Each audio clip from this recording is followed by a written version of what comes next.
mais cet amour n'est pas réciproque parce que je n'ai aucun talent pour ce sport et que j'essaye un peu de me venger par l'écriture, de ce que je veux par les mains, de ce que je ne peux pas faire par les pieds. Mais aujourd'hui, qui pourrait nier l'impact international du football? La première Coupe du Monde a eu lieu en 1930, inventée par un Français, Jules Rimet. C'est la tendance organisatrice des Français qui les fait créer des organisations. Il n'y avait que 13 équipes qui ont participé à la Coupe du Monde. Et les 4 équipes européennes ont pris le même bateau en partant de Gênes, en Italie. Bateau très rapide, puisqu'il a mis 15 jours pour aller en Uruguay. Et que les joueurs sont restés un mois là. Et le premier match de l'équipe de France en Coupe du Monde, en 1930, contre le Mexique, a été une victoire de 1-0 pour la France. Et le journal L'Auto, qui était l'ancêtre de l'équipe, c'est-à-dire le quotidien sportif national français, avait publié 3 lignes. Hier, l'équipe de France a gagné contre le Mexique 1-0. C'est un très beau résultat. Full stop. Aujourd'hui, quand l'équipe de France part pour la Coupe du Monde, comme elle l'a fait pour le Brésil, il y a des caméras qui attendent des heures devant l'avion qui va emmener les joueurs pour filmer en direct le départ des joueurs.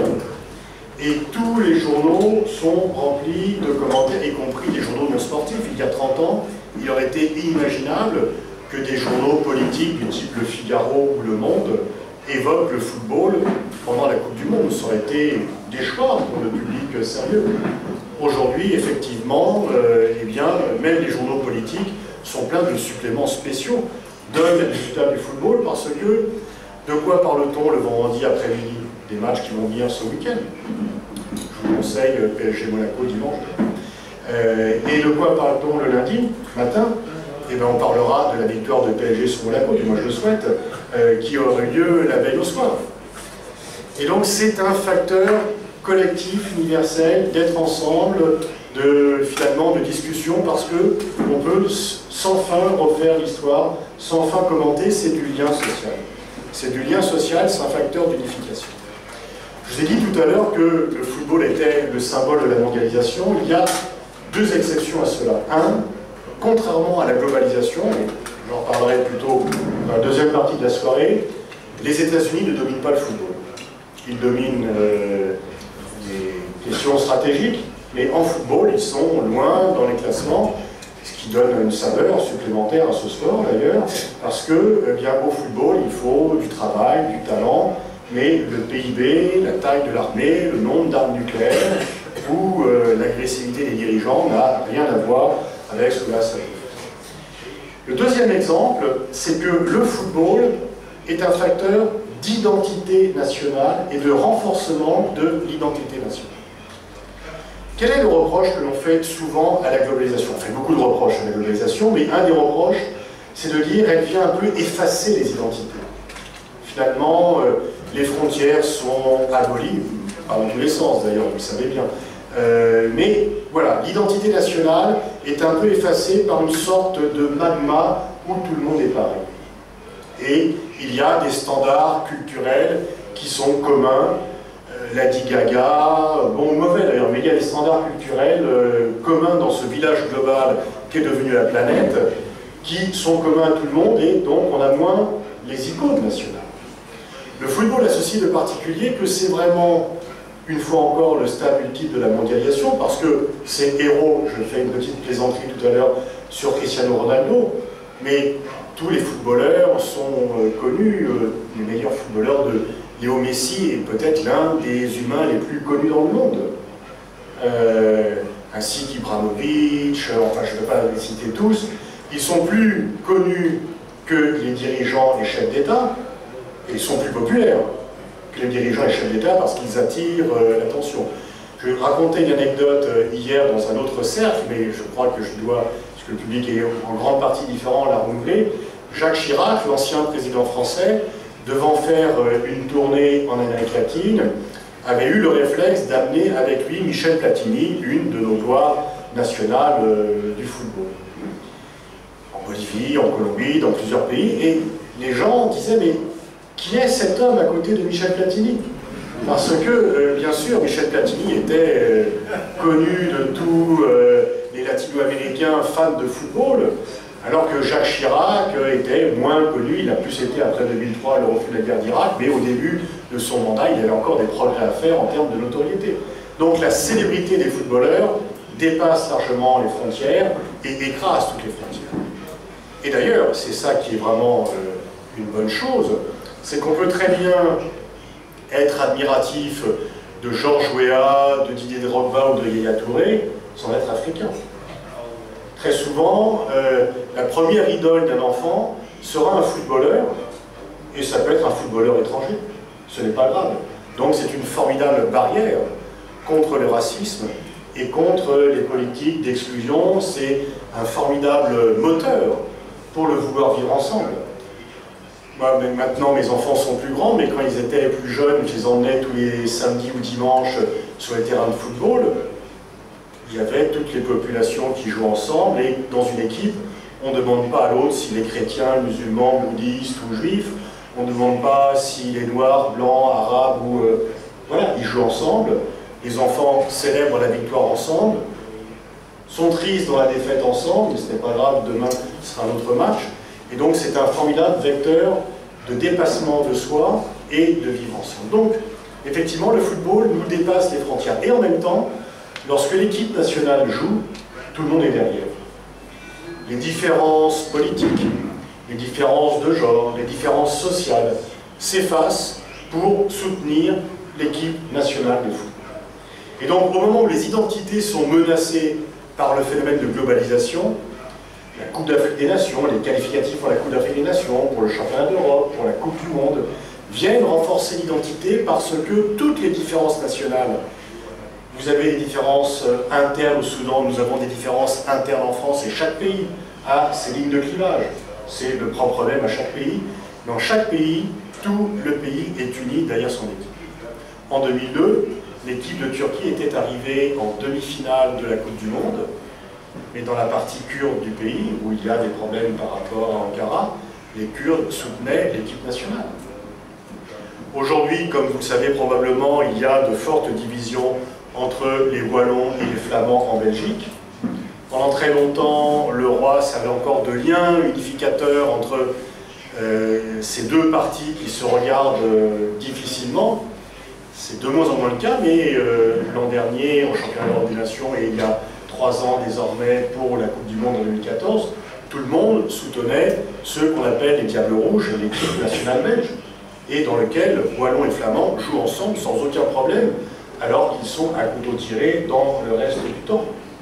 Et donc dans chaque pays, et je pense que vous avez encore en mémoire le rôle formidable que Didier Drogba a eu lorsque l'équipe de Côte d'Ivoire s'est qualifiée pour la première fois pour la Coupe du Monde 2006 en Allemagne, où chrétiens et musulmans, ivoiriens du Nord et du Sud, se sont mis ensemble à genoux après la qualification pour la première Coupe du Monde de ce pays, en demandant à leurs dirigeants politiques d'arrêter les combats, d'arrêter la guerre et de faire ce que eux, comme footballeurs, pouvaient faire, d'unifier le pays. Donc dans tous les pays, l'équipe de football est un puissant moteur d'unification. C'est aussi un facteur de fierté nationale. Il y a eu l'équipe d'Algérie avant que l'Algérie soit indépendante. En 1958, de façon très discrète, des joueurs algériens jouant dans le championnat français, dont Rachid Bekfoufi, qui a été un des meilleurs joueurs et que j'ai eu le plaisir de rencontrer par la suite, et l'honneur de rencontrer par la suite, ont quitté le championnat de France où ils jouaient pour passer en Suisse et créer une équipe du FLN. L'Algérie, c'était la guerre d'Algérie, c'était la guerre d'indépendance. Cette équipe du FLN, peut-être est-elle venue au Soudan, j'imagine probablement, est venue dans les pays de l'Est, dans les pays africains, jouer. L'Algérie n'existait pas comme État. Mais il y a une équipe d'Algérie qui a fait 61 matchs au cours de ces 3 ans, et à chaque fois, on hissait le drapeau, on chantait l'hymne national, et on peut dire que cette équipe du FLN a été précurseur de la création de l'État algérien. Il y a aujourd'hui l'équipe de Palestine, qui s'est lancée d'ailleurs avec l'aide. Michel Platini est allé en 1995 faire un match avec le Variété Football Club, qui est l'association française, faire un match à Ramallah, tout simplement. Et donc cette équipe de Palestine représente la Palestine, elle a des difficultés parce que le blocus, etc., mais elle existe et elle peut participer. Et le football a un pouvoir, je vais vous citer un exemple qui n'est peut-être pas beaucoup connu, mais dont je vous certifie pour l'avoir parlé avec des nommés, qui est réel. Comme vous le savez, Israël ne pouvant pas jouer dans la zone asiatique, comme les équipes géographiques qui l'entourent, joue en Europe. Les clubs font les compétitions européennes et l'équipe nationale les compétitions européennes pour se qualifier à la Coupe du Monde. Et Michel Platini, par mémoire du match qu'il avait joué au Palestine, président de l'Union Européenne de Football Association, de l'UEFA, l'organisme équivalent de la CAF, avait envoyé, par solidarité, des équipements sportifs, des ballons, des équipements à la fédération palestinienne. Israël bloquait ces équipements sous les fallacieux prétextes de sécurité, mais en fait pour embêter les Palestiniens. Platini a fait une déclaration en disant « Si cela continue ainsi, on va peut-être réfléchir à la question de l'appartenance d'Israël à l'UEFA. » Le lendemain, les équipements passaient. Ils étaient livrés aux Palestiniens, et j'avais fait un article en disant que Platini avait finalement plus de pouvoir qu'Obama, puisque lui pouvait faire plier les Israéliens, ce que Barack Obama n'était manifestement pas en mesure de faire. Donc effectivement, dès que le football est concerné, il y a un impact parce qu'il diffuse, il infuse au plus profond chaque société, et que l'équipe nationale est le porte-drapeau. Vous connaissez la définition classique de l'État, pour ceux qui sont juristes ou qui ont fait les études de droit, on dit qu'un État, c'est une population, un gouvernement, un territoire. Mais s'il n'y a pas l'équipe de football, c'est pas un vrai État.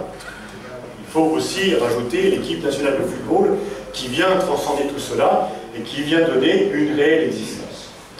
Alors parfois on dit que le football attise les conflits parce que c'est l'opposition entre deux équipes. Et il y a cet exemple célèbre de la guerre dite du football entre le Honduras et le Salvador en 69 dans un match pour être qualifié pour la Coupe du Monde au Mexique entre deux pays rivaux.